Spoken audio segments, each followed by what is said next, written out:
Vasco Muslim ट्रस्टान Vasco वाठारांतले जागृत अशे कांय ज्येष्ठ नागरिकांचो सत्कार केलो। ह्या वेळार वास्कोचे आमदार काल्लूस आल्मेदा, मुखेल सोयरे म्हण हाजीर आसले। सरकारान ज्येष्ठ नागरिकां खातीर चालीक लायिल्ल्या येवजण्यां विशीं मार्गदर्शन करपाक ह्या कार्यावळीचें आयोजन केल्लें अशें वास्को मुस्लिम ट्रस्टाच्या अध्यक्षान सांगलां। आर्टेक्स कोवकती वास्कोच्यान जॉन डिसिल्वा। वास्को मुस्लिम ट्रस्टान world international senior citizen day programme केला रवींद्र भवन।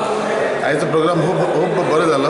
एक मेसेज पास केला की तेका पेरंट्स आर इम्पॉर्टंट आनी भुरग्यांनी बी तेका चिंतपा जाय की आपले आवय बापूय जाणटे जाले तेन्ना तेंकां सांबाळून तेंकां चलोवपा जाय म्हणून। एज पर मैं प्रेसिडेंट वास्को मुस्लिम सोशल ट्रस्ट का, हमारा यही इम्प्लीमेंट था कि आपको अवेयरनेस करने का कि गवर्नमेंट ने क्या क्या अच्छी स्कीम निकाले हैं हमारे सीनियर सिटीज़न के लिए। जैसे इम्प्लीमेंट 2007 एक्ट में पास किया है, जैसे कि 1090 जो हेल्पलाइन है सीनियर सिटीज़न के लिए। हमारी एनजीओ यही काम करती है सीनियर सिटीज़न के लिए। आज एक स्पेशल दिन है इंटरनेशनल सीनियर सिटीज़न डे का, और हमने ऐसे लोगों को 8 हस्तियों को हम लोग ने अवार्ड भी किए हैं जो सही में सीनियर सिटीज़न होके भी आज काम करते हैं। मैं शुक्रिया अदा करता हूँ हमारे डायस पर जो जितने आए थे उनका सभी का और सीनियर सिटीज़न का।